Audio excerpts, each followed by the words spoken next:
அறத்தின் வழி நின்று வழிபடுத்த இனத்திற்கான ஒரு ஊடகம் வள்ளுவம். சப்ஸ்கிரைப் செய்து உறுதுணையாகுங்கள், பொருளாதாரம் கொடுத்து பெருந்துணையாகுங்கள்.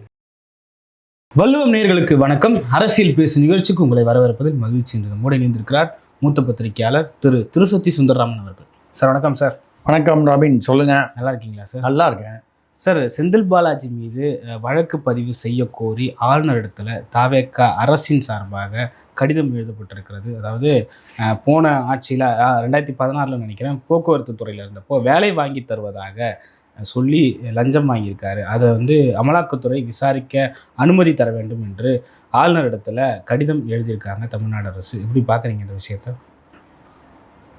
இது ஏற்கனவே மக்களுக்கு பழகி போன விவகாரம் தான்.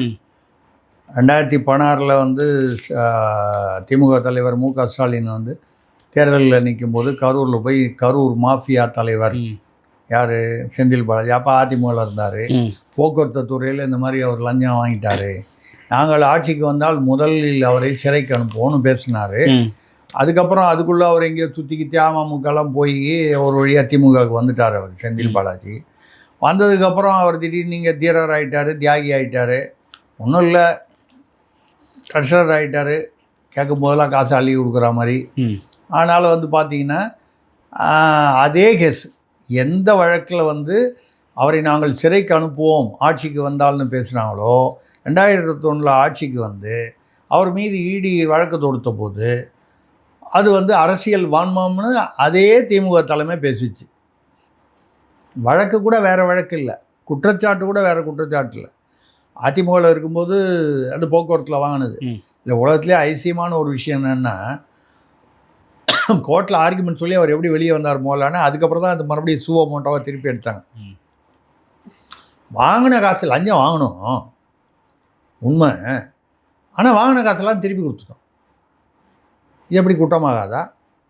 ஒரு பியூனோ ஒரு ஏதோ ஒரு அரசு ஊழியரோ ஏதோ ஒரு விஏஓ இருக்கார், ஒரு பட்டாக்காக 2000 ரூபா வாங்குறாரு. வழக்குன்னு வந்தவொடனே போலீஸ் விசாரணைன்னு வந்தோன்னா 2000 ரூபாய் திருப்பி கொடுத்துட்டாரு.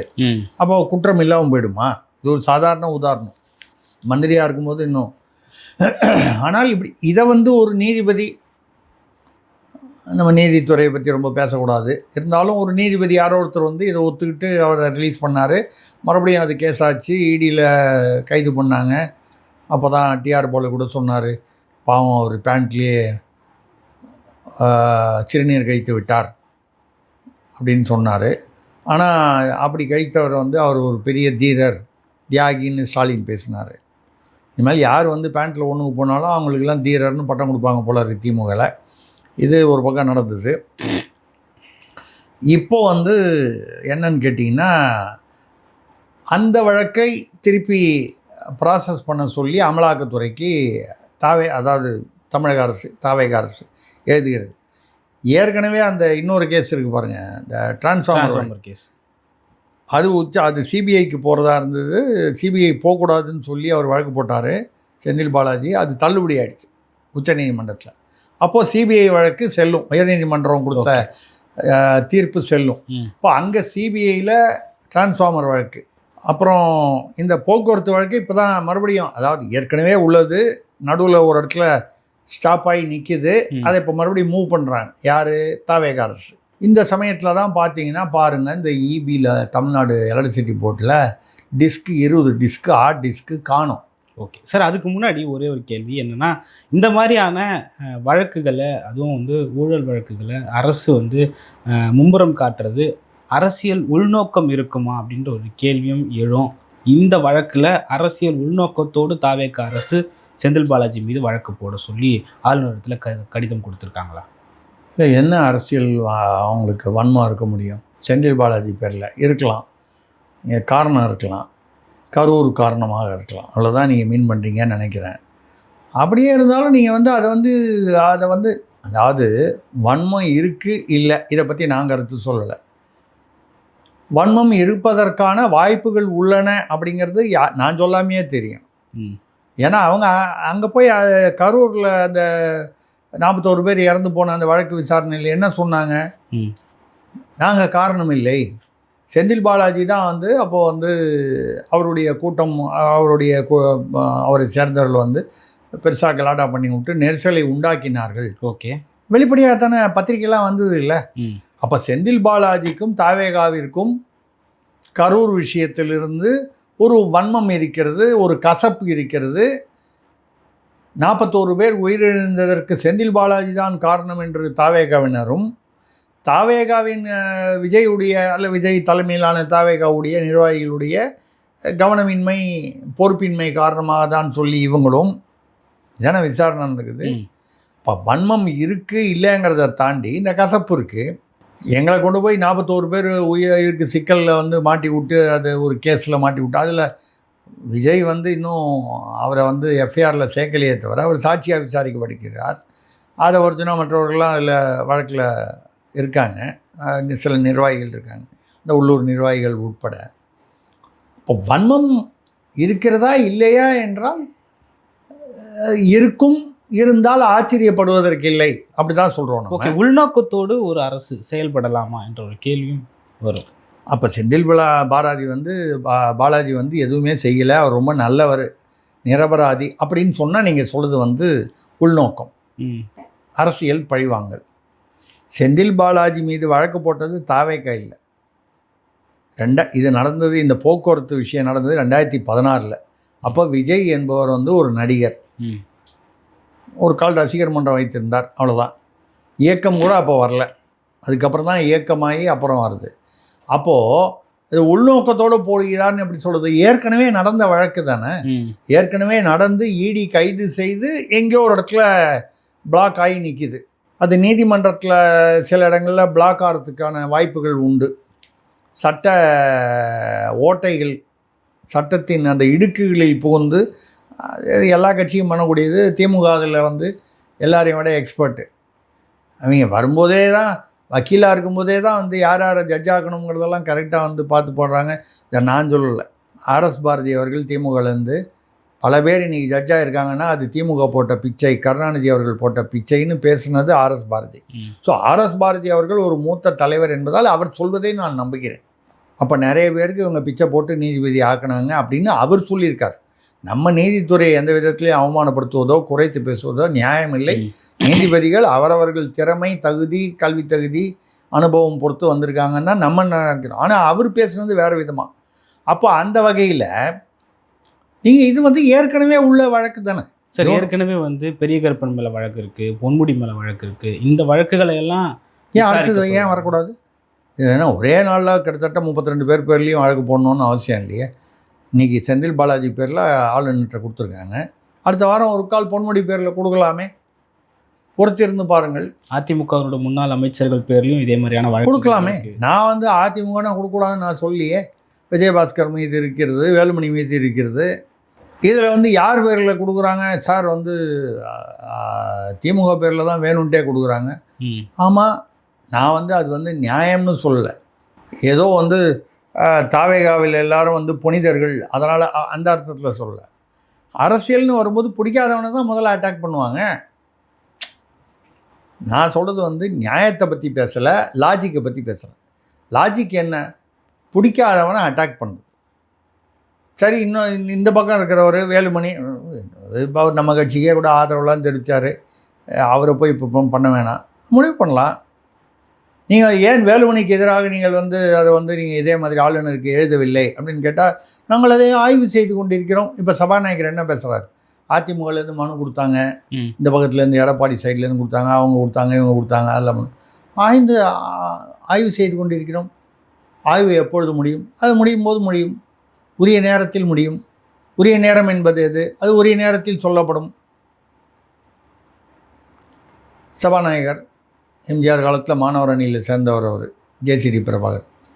இல்லை சொல்கிறான்னா இப்போ என்ன, இப்போ அவருக்கு தெரியாதா அவர் என்ன பதில் சொல்ல போகிறாரு, என்ன தீர்ப்பு கொடுக்கணும் அப்படின்றது? ஆதரவு கொடுத்தவங்கள வந்து சிக்கலில் மாட்டி விடுறதா வேணாமா அப்படிங்கிறதெல்லாம் முடிவு பண்ணியிருக்க மாட்டாங்களா? அதற்கான நேரம் வருவது முடிஞ்ச வரைக்கும் தள்ளலாமே. அதுக்குள்ளே ஏதோ ஒரு வேறு விதமாக இவங்களுக்கு ஸ்ட்ரென்த்து. இப்போ தாவேகாவுக்கு என்ன தேவை? இந்த நம்பர் எண்ணிக்கை தேவை. இப்போ பார்த்தீங்கன்னா ஏதோ ஒரு 4 கட்சி, முஸ்லீம் லீகு இவங்க வந்தாங்க, மார்க்சிஸ்ட்டும் இவங்களும் பார்த்தீங்கன்னா கம்யூனிஸ்ட்டும் வந்து வெளியிலிருந்து ஆதரவுன்னாங்க. இப்போ கூட அவர் பிரவீன் சக்கரவர்த்தி அவர்களுக்கு ராஜ்யசபா எம்பி கொடுத்த உடனே இது ரைட்டு, அவர் தான் அந்த காலத்துலனா கொஞ்ச நாளைக்கு முன்னால் தேர்தலுக்கு முன்னால் தாவேகாவும் காங்கிரஸும் கூட்டணின்றதுக்காக உழைத்தவர். நான் விசில் எடுத்து ஊத ஆரம்பித்து விட்டோம் அப்படின்லாம் பேச ஆரம்பித்தவர். அதனால் அவருக்கு கொடுத்துருக்காங்க. அப்படி பண்ணும்போது அவர் என்னமோ அதுக்கு ஒரு பேர் என்னமோ தமிழக ஏதோ ஒரு சமூக நீதி கூட்டணி, தாவேகா அணிக்கு ஒரு பேர் வச்சு, தாவேகா அணியில் கூட்டணிக்கு தமிழக சமூக நீதி கூட்டணி என்னமோ ஏதோ வச்சார். அது கம்யூனிஸ்ட் மார்க்சிஸ்ட்லேருந்து நீங்கள் யார் அந்த கூட்டணி பேர் வைக்கிறதுக்குலாம் சொல்லி கம்யூனிஸ்ட்லேருந்து பேசியிருக்காங்க. அதுவும் அவர் அதிக பிரசங்கித்தனம்னு சொல்லியிருக்காரு. அது மட்டும் இல்லாமல் கூடவே என்ன சொல்லியிருக்காருன்னா, நாங்கள் இன்னும் திமுக கூட்டணியில் தான் கொள்கை அளவில் தொடர்கிறோம், இங்கே வெளியிலிருந்து ஆதரவு கொடுக்குறோம். இது என்ன கன்றாவினே நமக்கு புரியல. அங்கே கொள்கையில் கூட்டணியில் இருக்கீங்கன்னா இப்போ இங்கே வந்தீங்கன்னா இப்போ பதவிக்காக தான் வந்தீங்களா? பதவி தான் வாங்கலை, வெளியிலிருந்து ஆதரவு. ஆட்சி கவிழ்ந்து விடக்கூடாது, பாஜக உள்ளே வந்துடும். பாஜக எப்படியா உள்ளே வரும்? சரி, இன்னைக்கு கூட முன்னாள் முதல்வர் ஸ்டாலின் அவர்கள் சொல்லியிருக்காரு, ஜனாதிபதி ஆட்சி வந்துவிடக்கூடாது என்பதற்காக தான் கூட்டணி கட்சிகளை வழி அனுப்பி வைத்தேன் அப்படின்னு சொல்கிறாங்க. ஆனால் அதே மார்க்சிஸ்ட் கட்சி அவர் என்ன சொல்கிறாரு, எங்களுக்கு ஸ்டாலினுடைய அனுமதியோ யாருடைய அனுமதியும் தேவையில்லை பேசினாரா இல்லையா? இல்லை அனுமதி தரேன்னு சொல்லி வழி அனுப்பி வைத்தோம். சரி, ரெண்டாம் எல்லாம் ஒன்று தானே, என்ன வித்தியாசம்? வழி அனுப்பி வச்சிங்கன்னா அனுமதி கொடுத்தோம். இதுக்கு முன்னால் நீங்கள் அனுமதி கொடுத்தீங்களா? இல்லையே. இதுக்கு முன்னால் 2006-11 நீங்கள் மைனாரிட்டி அரசு கருணாநிதி தலைமையில் இருந்தது. அப்போ கூட்டணியில் கட்சியில் இருந்தவங்களுக்கெல்லாம் அதிகாரத்தில் பங்கு கொடுத்தீங்களா? இல்லை, கொடுக்கல. இன்றைக்கி விஜய் ஜெயிச்சிட்டாரு, அதாவது இப்போ ஒரு பெரும்பான்மைக்கு நெருங்கி வந்து விட்டார். அவருக்கு தேவைங்கும் போது நீங்கள் என்ன அனுப்பி வைக்கிறது? திமுக என்ன அரசியல் புரோக்கரேஜ் செய்கிறதா விஜய்க்கு? விஜய் கட்சிக்கு திமுக என்ன ஏஜெண்ட்டா? நீங்கள் பூத் ஏஜெண்ட்டா? நீங்கள் ஏன் அனுப்பி வைக்கணும்? நீங்கள் வெற்றியை இழந்து விட்டீர்கள், சரி. எத்தனையோ முறை ஆட்சிக்கு வந்திருக்கிறீர்கள், எத்தனையோ முறை ஆட்சி இழந்திருக்கிறீர்கள். இந்த தடவை இழந்துட்டீங்க. வழக்கமாக அது அதிமுகவாக இருக்கும் அந்த பக்கத்தில். இந்த தடவை யாருமே எதிர்பாராத விதமாக, விஜய் அவர்களே எதிர்பாராத விதமாக அவங்க ஆட்சி கட்டிலை நெருங்கி விட்டார்கள். அதான் 108 வந்துருச்சு, 118 வரல. நீங்கள் என்ன அனுப்பி வைக்கிறது? அவங்க போகிறேன்னு முடிவு பண்ணிட்டாங்க. அப்போது மரியாதையாக அனுப்பிச்சி விட்றது தான் கௌரவமாக இருக்கும். தடுக்க முடியாது, இதுக்கப்புறம் தடுக்க முடியாதுன்னா. இது கௌரவம் சினிமா பார்த்துருக்கீங்களா? சிவாஜி கணேசன் படம் பார்த்தது இல்லை சார், பாருங்கள். இல்லை, பெரிய சிவாஜி வருவார், ஒரு பெரிய பேரிஸ்டரு. அவர் ஒரு வளர்ப்பு மகன், அவர் சின்ன சிவாஜி, அவர் சிவாஜி டபுள் ஆக்ஷனு. அப்போது ஏதோ ஒரு வழக்கில் இவர்கிட்ட ஜூனியராக இருக்கிறவர், வளர்ப்பு அப்பா, அதே சமயத்தில் சீனியர் அவர். ஒரு வழக்கில் அவரை பப்ளிக் ப்ராசிக்யூட்டராக போட்டு இவர் எதிரில் சந்திக்கிற மாதிரி வழக்கில். அப்போ அவர் அவர் இந்த வீட்டில் இருந்துக்கிட்டு நான் இந்த வழக்கை எதிரியாக இருந்தால் 2 எதிரி வழக்கறிஞர்களாக இருந்தால் நல்லா இருக்காதுன்னு சொல்லிட்டு வீட்டு விட்டு போயிடுவார் சின்ன சிவாஜி. உடனே ஒரு பாட்டு பாடுவார், அது பாட்டு ரொம்ப ஃபேமஸ். பெரிய சிவாஜி, பாலூட்டி வளர்த்த கிளி, பழம் கொடுத்து பார்த்த கிளி, நான் வளர்த்த பச்சை கிளி, நாளை வரும் கச்சேரிக்கு செல்லம்மான்னு பாடுவார். அதாவது, நான் வளர்த்து விட்ட பிள்ளை இன்றைக்கி வளர்த்த காடாக மாறலப்பா, இது எனக்கு எதிராகவே நிற்க போகுது கோர்ட்டில். எப்போ பாடுவார்? பையன் புறப்பட்டு போனவொன்னு. இப்போ கிட்டத்தட்ட ஸ்டாலின் அதை தான் பாடிக்கிட்டு இருக்கார். ஏன்னா இவர் ஒன்றும் அனுப்பி வைக்கலை. அவங்களாம் விசிகால் அங்கே போனால் ஏதாவது அதிகாரத்தில் பங்குன்னு திமுகவில் பேசி தொண்டையாக காஞ்சி போச்சு அவருக்கு. பிளாஸ்டிக் சேரில் உட்கார வச்சு அனுப்பிச்சி விட்டாங்க. அப்போது அங்கே போனால் ஏதாவது ஒரு வாய்ப்பு கிடைக்கும். இப்போ வாய்ப்பு கிடச்சிருச்சு, ஒரு மந்திரியாக ஆகிட்டாங்க. அடுத்தது ஏதாவது உள்ளாட்சின்னு வரும்போது ஏதோ அதற்கான வாய்ப்புகள் கொஞ்சம் கூட வரும். கூட்டணி கட்சின்னு வரும்போது வரும். ஐயூஎம்மில் உள்ளே வந்துட்டாங்க. ஐயூஎம்மில் ஒரு ஷாஜகான் வந்திருக்காரு. அந்த ஷாஜகான் தஞ்சாவூர் எம்எல்ஏ அவர் அங்கே உள்ளுக்குள்ளே ஒரு சின்ன பிரச்சனை ஒன்று, பெரிய பிரச்சனை ஒன்று. சின்ன பிரச்சனை என்னென்னா, இன்னொரு எம்எல்ஏ ஒருத்தர் இருக்கார், ஒரு பாஷா என்னமோ, அவர் ஃபாரூக் பாஷா, ஏதோ ஒரு பாஷா. ஃபாரூக் பாஷா தான். அவர் வந்து அதை புறக்கணிஞ்சிட்டார் இவருடைய பதவி ஏற்பு விழாவை. இவருக்கு அமைச்சர் தரலன்னு சொல்லிட்டு. அது மட்டும் இல்லை, அங்கே வேற ஒரு காரணமா. ஃபரூக் பாட்ஷா என்பவர் வந்து இஸ்லாமியராக இருந்தாலும் IUML-ஆக இருந்தாலும் அவர் உருது பேசும் இஸ்லாமியர். ஓ. இவர் நம்ம ஷாஜகான் வந்து தமிழ் பேசும் இஸ்லாமியர். காதர் மொய்தீன் தலைவர் பெரியவர், IUML தலைவர், அவர் தமிழ் பேசும் இஸ்லாமியர். ஸோ தமிழ் பேசுகிறாருன்றதுக்காக அவரை வந்து தேர்ந்தெடுத்துட்டாரு 2 பேரில். ஆனால் இவரை விட அவர் கொஞ்சம் அரசியலில் சீனியர் போட்டுருக்கு ஃபரூக் பாட்ஷா. நமக்கு அவ்வளோ விவரம் தெரியல. எனக்கு தான் கொடுத்துருக்கணும், நான் உருது பேசுகிற இஸ்லாமியருங்கிறதுனால என்னை தள்ளி வச்சுட்டு தமிழ் பேசுகிற இந்த சாதி பிரிவு மாதிரி ஓகே அப்படின்னு ஒரு வருத்தத்தில் அவர் வந்து புறக்கணிச்சிட்டார். இப்போ வந்து அநேகமாக அவர் ஆதரவையே விலக்கி கொண்டு வெளியே போகக்கூடிய ஒரு நிலையில் இருக்கிறார்னு சொல்கிறாங்க. அப்படி போனால் ஒரு நம்பர் அவுட் ஆகும். யாருக்கு? விஜய்க்கு. விஜயும் வந்து இப்படி கொஞ்சம் அப்படியே இருக்கிறது காரணம் இந்த நம்பர் இன்னும் செட் ஆகலை.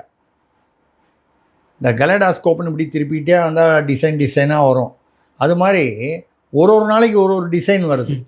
இந்த நம்பர் இங்கே ஒரு 2 பேர் சேர்க்கலாம்னு சேர்த்தா ஒரு 4 பேர் ரிசைன் பண்ணி இங்கே சேர்த்து விட்டாங்க.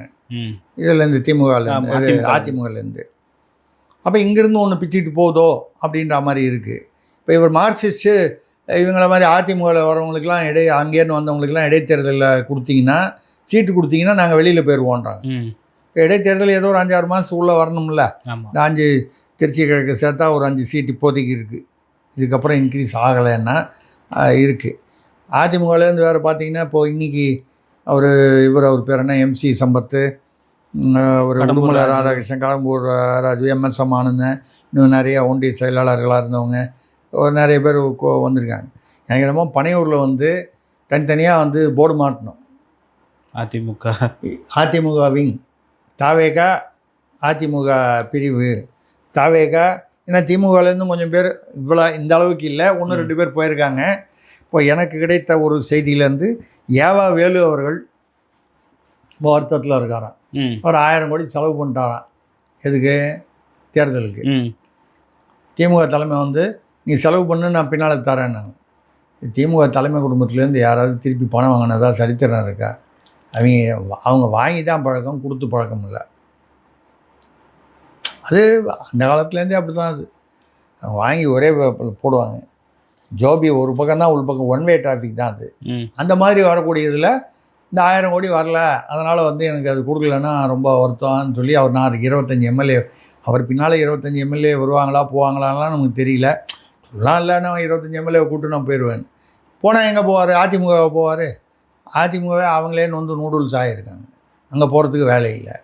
பாஜகவுக்கு போக மாட்டாங்க.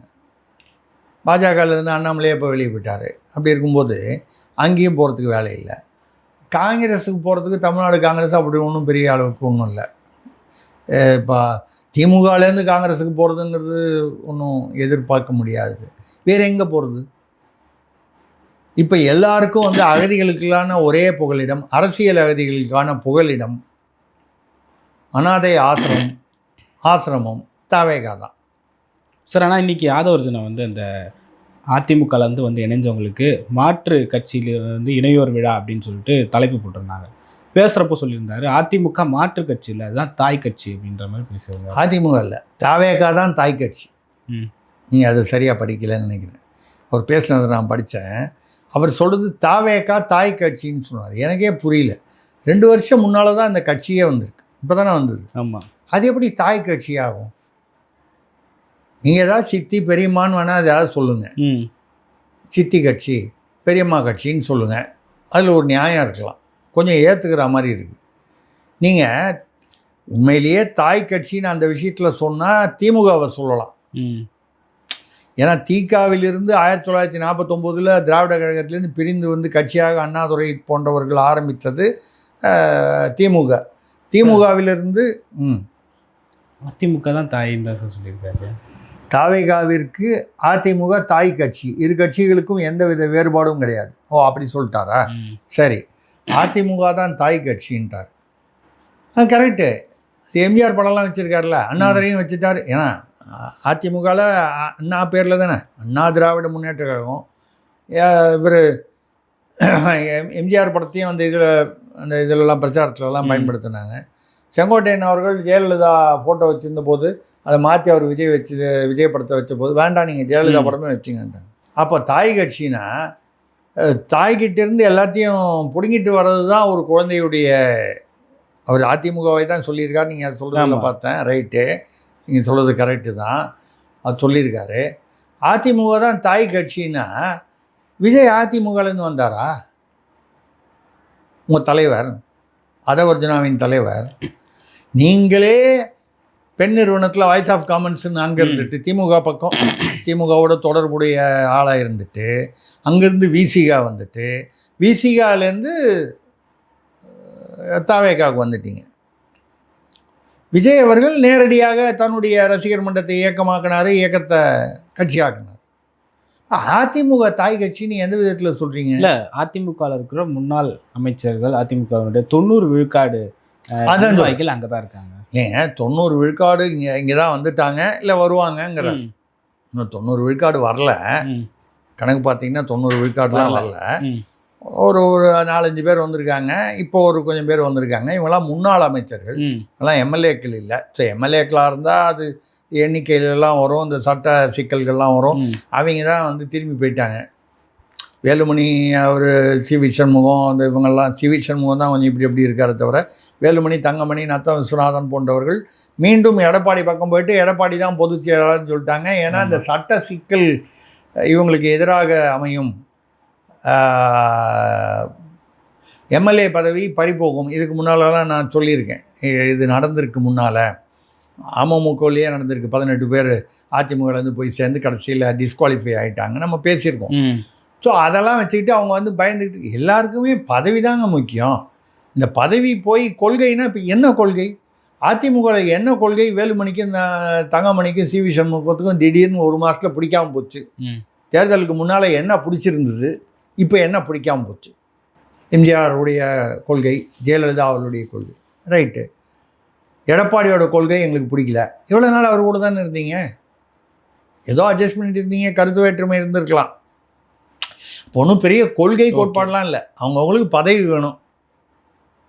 அதனால் அந்த பதவி வராது, சிக்கல் வரும் அப்படிங்கும்போது வேணாம், பேசாமல் இருக்கிறதையாவது காப்பாற்றிக்கலான்னு போயிட்டாங்க. இவ்வளோதான் விஷயம். ஓகே சார், அந்த செந்தில் பாலாஜி விஷயம் பேசிக்கிட்டே இருக்கிறப்போ இபி ஆஃபீஸில் காணாமல் போன ஹார்ட் டிஸ்க், அது தொடர்பாக செந்தில் பாலாஜி நேற்று பேசியிருந்தார். அதுக்கு விஞ்ஞான ரீதியாக ஊழல் பண்ணியிருக்காரு செந்தில் பாலாஜின்னு சொல்லிட்டு நிர்மல்குமாரும் ஒரு தெளிவான பதிலை வந்து சொல்லியிருந்தார். அந்த ஹார்ட் டிஸ்க் எப்படி காணாமல் போச்சு, காணாமல் போனது 17, கிடைச்சது 32 அப்படின்னு சொல்லிட்டு ஒரு பெரிய விமர்சனமாக மாறிக்கிட்டு இருக்கு. எப்படி பார்க்குறீங்க? எது காணாமல் போனது? காணாமல் போன ஹார்ட் டிஸ்க் 17, கிடைச்சது 32 அப்படின்னு. சரி, இதுக்கு முன்னால் இந்த தாய் விஷயத்தை அது எனக்கு ஓடிக்கிட்டே இருக்கு, அதை முடிச்சுட்டு தான் நான் அடுத்ததுக்கு வருவேன். அப்போது அவர் வந்து அதிமுகவை தாய் கட்சின்னு சொன்னார். ஒரு கால் இப்போ வந்து இவர் வந்து ஏவாவேலு வந்து 25 எம்எல்ஏவோட இங்கே வந்துடுவேன்னு அங்கே திமுகவில் பயமுறுத்திக்கிட்டு இருக்கிறதா சொல்கிறாங்க. ஓகே, அது நடக்குமா நடக்காதா நமக்கு தெரியாது. சப்போஸ் நடக்குதுன்னு வச்சுங்க, அப்போது ஆதவர்ஜுனா திமுகவை தந்தை கட்சி என்று சொல்வார். இது தாய் கட்சி, அது தந்தை கட்சி. நான் சொல்கிறது நியாயமாக இருக்கா இல்லையா? இது தாய் கட்சின்னா இந்த தாயே எங்கேருந்து உருவாச்சு? திமுகவில் என்ன?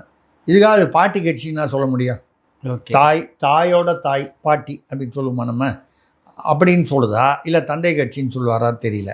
தந்தைன்னு சொன்னால் பின்னாலேயே அவர் ஒருத்தர் தந்தைன்னு ஒரு படம் போட்டு வச்சுருக்காங்க, ஈரோட்டுக்காரர். இப்படி பல குழப்பங்கள் இருக்குது. என்னை பொறுத்த வரைக்கும் இந்த தாய் கட்சி சித்தி அதெல்லாம் சொல்லாமல் ஏதாவது சித்தி பெரியம்மான்னு சொல்லலாம், விட்டுருங்க. அவங்க ஏதோ சொல்கிறாரு. ஆதவர்ஜுனா மேட்ரு நமக்கு முக்கியமான மேட்ருக்கு வருவோம் நம்ம. இப்போ நீங்கள் என்ன அந்த ஹார்ட் டிஸ்க்கு கேட்டீங்க. இந்த ஹார்ட் டிஸ்க் வந்து ஒன்றும் இல்லைங்க, ஆட்சி மாறினாலும் அதிகாரிகள் ஊழியர்கள்லாம் வந்து திமுக காலத்திலிருந்து திமுகவுக்கு விசுவாசமாக இருந்து பழகியவர்கள். ஓகே, அதில் நான் வந்து என்றைக்குமே சொல்கிறது, திமுகவை போல் இந்த அரசியல் சாதுரியம் மற்ற கட்சிகளுக்கு அதிமுக உட்பட எந்த கட்சிக்கும் கிடையாது.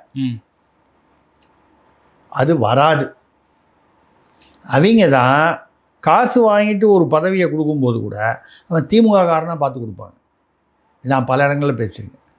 அதிமுக பீரியட்லேயும் காசு வாங்கிட்டு பதவி போட்டிருக்காங்க. அவனும் அப்படி தானே வந்து செந்தில் பாலாஜியும் அதிமுக பீரியடில் தானே பண்ணார், அந்த போக்குவரத்து அமைச்சராக இருக்கும்போது தானே.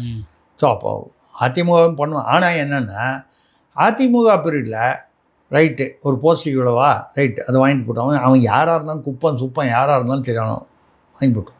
ஆனால் திமுகவில் இந்த காசு வாங்கிட்டு போட்டால் கூட அவன் திமுகவில் இருக்கணுன்றத உறுதியாக இருப்பாங்க. ஏன்னா ஒன்று அவன் விசுவாசமாக இருப்பான், ரெண்டாவது நம்ம திமுக எதிர்கட்சியாக இருக்கும்போது அவனை பயன்படுத்தி கொள்ளலாம், உள்ளே இருக்கிற இன்ஃபர்மேஷன்லாம் கரெக்டாக கொடுப்பான். அது நீதித்துறையிலும் நான் சொல்லும்போது உங்களுக்கு புரியணும், அதுக்கு மேலே நான் விவரிக்க முடியாது.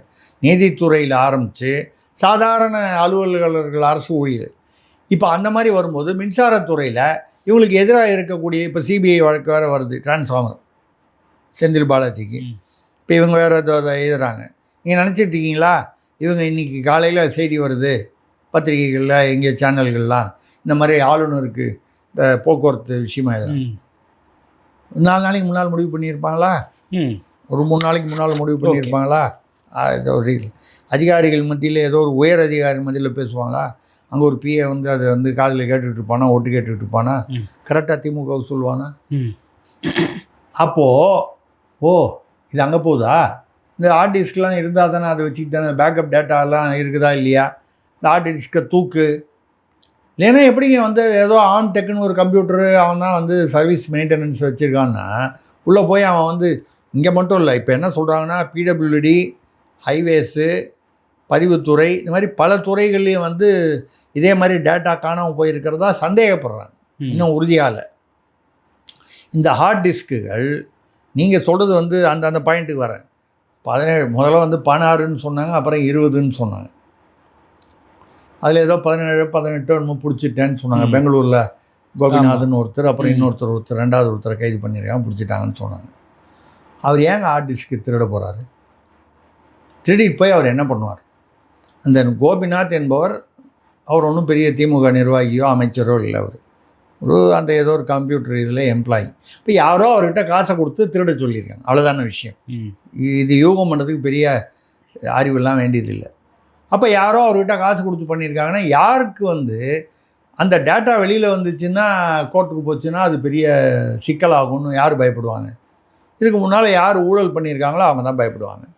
யாரெல்லாம் அந்த ஊழல் யார் மின்துறையில் இருந்தார்? செந்தில் பாலாஜி தான். என்ன சார் நீங்கள் செந்தில் பாலாஜி மேலே நீங்களும் வன்மம் பாராட்டுறீங்க?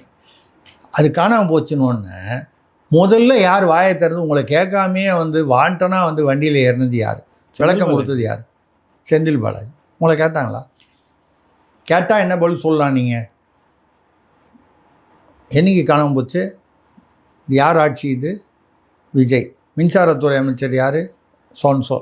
அவரை போய் கேளுங்க. என்ன ஏன் கேட்குறீங்க? எனக்கு எப்படிங்க தெரியும்? நான் அந்த ஆஃபீஸ்க்குள்ளே கூட போகலைங்க. ஆட்சி மின்சாரத்துறை அமைச்சராக இருந்து முடித்ததுக்கப்புறம் நான் எங்கள் ஆட்சி போனதுக்கப்புறம் நான் உள்ளே போகலைங்க. எனக்கு எப்படி? இத்தனைக்கும் அவர் வந்து 2022 23 தான் அமைச்சராக இருந்திருக்கார். அதுக்கப்புறமா அந்த போக்குவரத்துறை வழக்கில் அமைச்சர் பதவியிலிருந்து இலாக்கா இல்லாத அமைச்சராக இருந்தார். அதுக்கப்புறமா அமைச்சராக 2 மாதம் இருந்தார், அப்புறமா இல்லை. அதுக்கப்புறம் மறுபடியும் அவர் இலாக்கா இல்லாத சூப்பர் அமைச்சராக தான் இருந்தார். ஆனாலும் வந்து கண்ட்ரோல் அவர்கிட்ட தானே இருந்துச்சு. டாஸ்மாக் கண்ட்ரோல் கடைசி வரைக்கும் அவர்கிட்ட தானே இருந்துச்சு.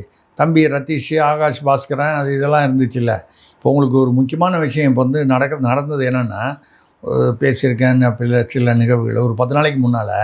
இதுக்கு முன்னால் வந்து இடி ஒரு இடத்துல ஒரு கேஸில் போய் ரைடு பண்ணணும் இல்லை விசாரணை பண்ணணுன்னா ப்ரெடிகேட் அஃபென்ஸ். ஓகே. அதுக்கு முன்னால் ஒரு எஃப்ஐஆர் இருக்கு. ஏதோ ஒரு எஃப்ஐஆர் அது மாநிலத்தில் இருந்தால் பொதுவாக எஃப்ஐஆர்னால் போலீஸில் போடுறது. அந்த மாதிரி ஒரு எஃப்ஐஆர் இருக்கணும், இல்லை சிபிஐ போட்டிருக்கணும். எஃப்ஐஆர் போடக்கூடியது ஒன்று மாநில அளவுனா போலீஸு காவல்துறை, இல்லை மத்திய அளவுனா சிபிஐ, இல்லை இந்த நார்கோட்டிக்ஸ் பீரோ அந்த மாதிரி வகைறான்னா அது வேறு போதை அந்த மாதிரி. இந்த மாதிரி விஷயத்தில் பேசிக்காக ஒரு எஃப்ஐஆர் இருந்தால் தான் இடி உள்ளே போட முடியும்.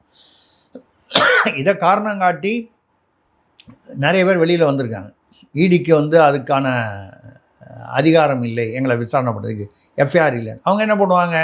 ஏதோ ஒரு எஃப்ஐஆர் ஒன்று சம்மந்தமே இல்லாமல் ஒன்று இருக்கும். சம்மந்தமே இல்லைன்னா ஏதோ ஒரு 10% சம்மந்தம் தான் இருக்கும், தொடர்பு இருக்கும். அதை வச்சுக்கிட்டு அதிலேருந்து உள்ளே போடுவாங்க வேறு வழி இல்லாமல். இப்போது ஒரு வாரம் 2 வாரம் முன்னால் கேரளா ஹைகோர்ட் என்ன சொல்லிடுச்சு? ப்ரெடிகேட் அஃபென்ஸு எஃப்ஐஆர் தேவையில்லை. இடியில் வந்து பணச்செலவை இருக்குதுன்னு அவங்களுக்கு தகவல் வந்தால் எங்கே வேணால் போய் ரைடு பண்ணலாம், வழக்கு தொடுக்கலான்னு சொல்லிட்டாங்க.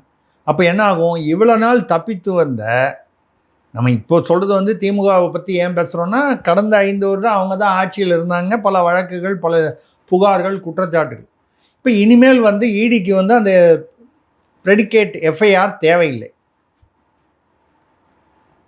திமுகவிற்கு பயம் அதிகரிக்க வாய்ப்பு இருக்கிறது. நிறைய அமைச்சர்கள் இப்போ வந்து நம்ம தான் எஃப்ஐஆர் இல்லையேன்னு இப்போ ஒன்று ஒன்றா போட ஆரம்பிக்கிறாங்க. இப்போ தான் இப்போ அந்த 634 கோடி இவர் பேரில் போட்டாங்க, கேன் நேருமில் போட்டாங்க. இன்னும் 2 இருக்குது. 888 கோடி ஒன்று இருக்குது, 1032 கோடி ஒன்று இருக்குது. இதுவும் தொடரும் என்று எதிர்பார்க்கலாம். உடனே கேஎன் நேரு அவர்கள் இங்கே டெல்லியில் போய் ஆள் அமைச்சிட்டார். முக்கியமான ஒருத்தர்கிட்ட, முன்னாள் துணை ஜனாதிபதி அவர்கிட்ட, நாடுகார்கிட்ட அமைச்சிட்டார். ஏதாவது பண்ணி காப்பாற்றுங்கன்னு. அப்படி தானே, ஏதாவது ஒன்று வந்ததுன்னா வந்து அங்கே போய் காலில் விழுறது தானே இவங்களுடைய வழக்கம். இந்த அரசியல் நம்மளால் வந்து இந்தியாவில் வந்து அது புரிஞ்சிக்கவே முடியாது. இவங்களை அவங்களே எதிரி நினச்சிட்டு இருக்கும்போது ரொம்ப ஒருத்தரை காப்பாற்ற வரும்போது அது எப்படியோ ஒரு செட் ஆயிடுவாங்க. அது ஏன்னு புரியாது. ஓகே சார், இதில் இன்னொரு விஷயம் என்னென்னா, கரண்ட்டு கட் ஆனதுக்கு காரணம் எல்லாம் திமுக தான், செந்தில் பாலாஜி தான் அப்படின்னு சொல்லிட்டு ஆதவர்ஜனாவும் நிர்மல்குமாரும் தொடர்ச்சியாக பேசிக்கிட்டு இருக்கிறத பார்க்குறோம். அதாவது இதுதான் நான் திருப்பி மறுபடியும் அதே விஷயத்த சொல்ல வேண்டியிருக்கு.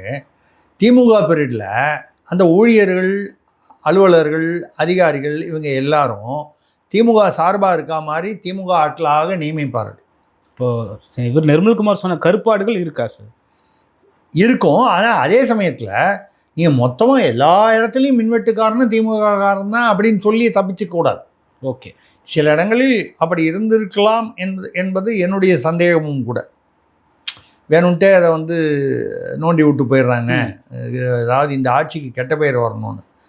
அதே சமயம் இதை ஒரு சாக்காக வந்து சொல்லிட்டு நீங்கள் தப்பிச்சு போக முடியாது.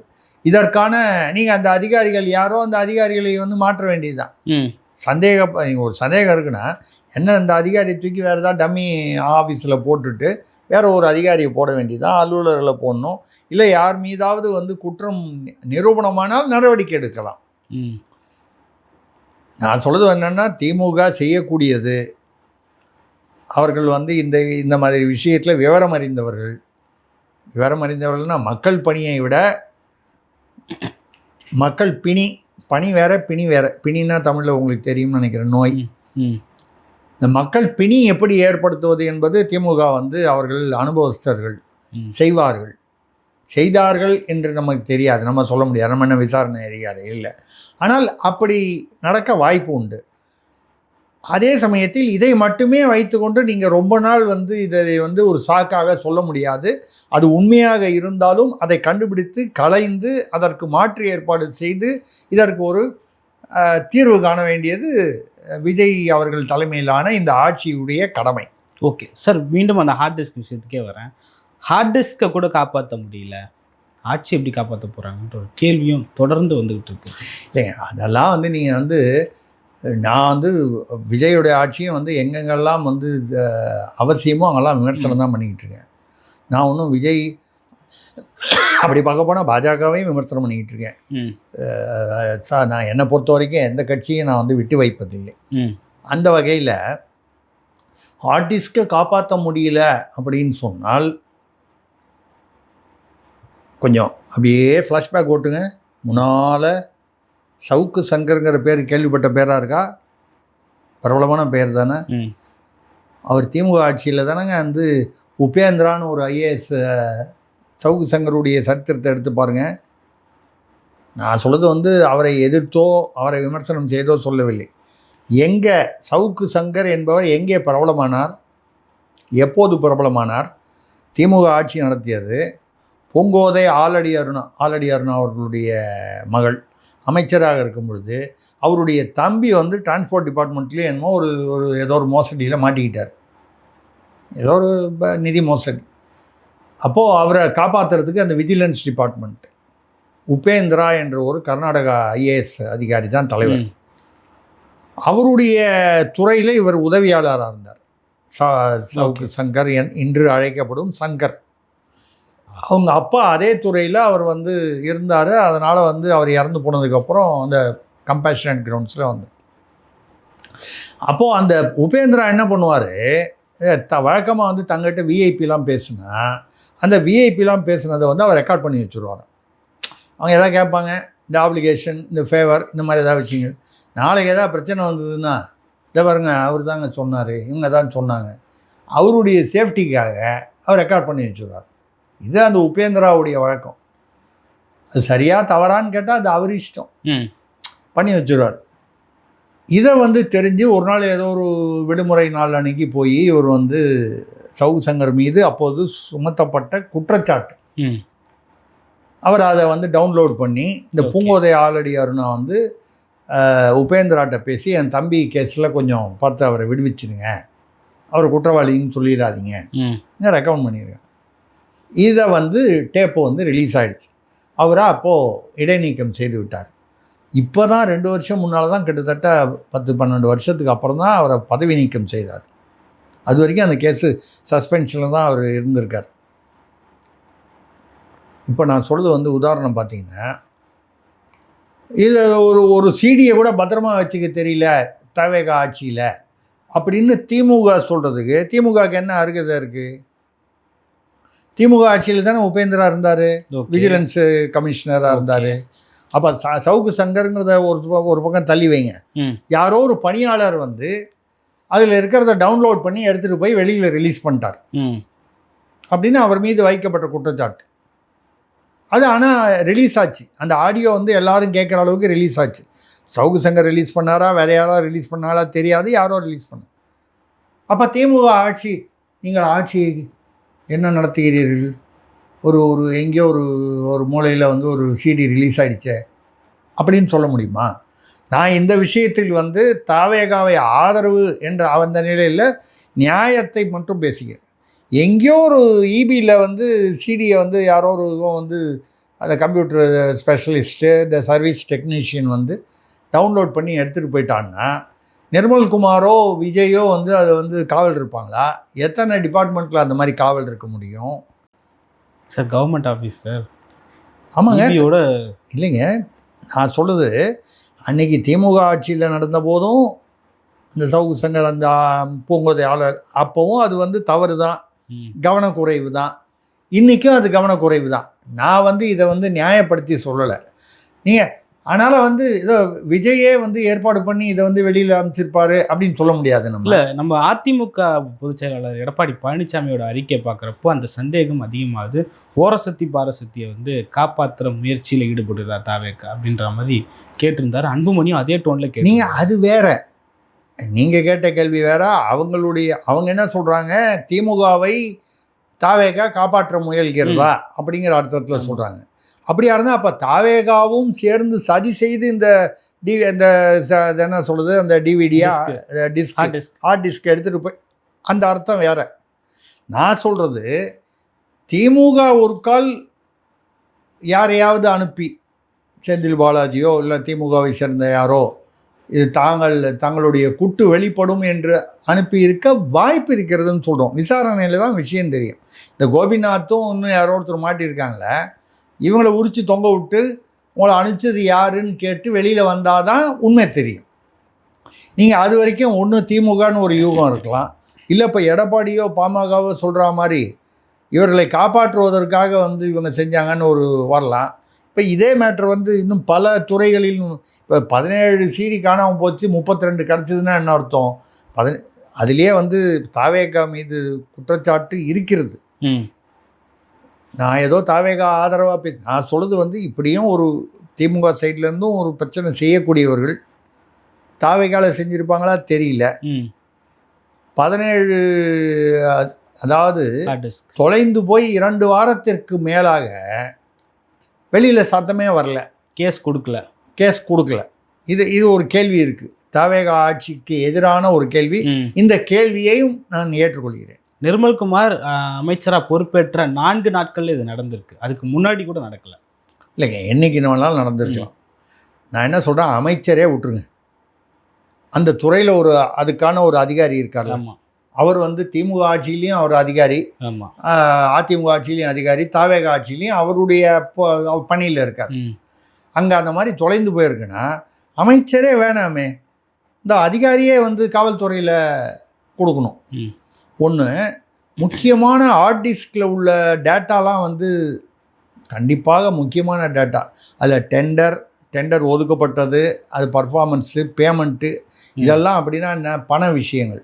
அப்போ ஏதோ குற்றங்களை மறைப்பதற்காக தான் அந்த டேட்டா திருடப்பட்டிருக்கிறது என்பது தெரிகிறது. அப்போ அந்த அதிகாரி எங்கே போய் கொடுக்கணும்? சிந்தாதிரிப்பேட்டை போலீஸ் ஸ்டேஷனில் கொண்டு போய் கம்ப்ளைண்ட் கொடுக்குறாங்க.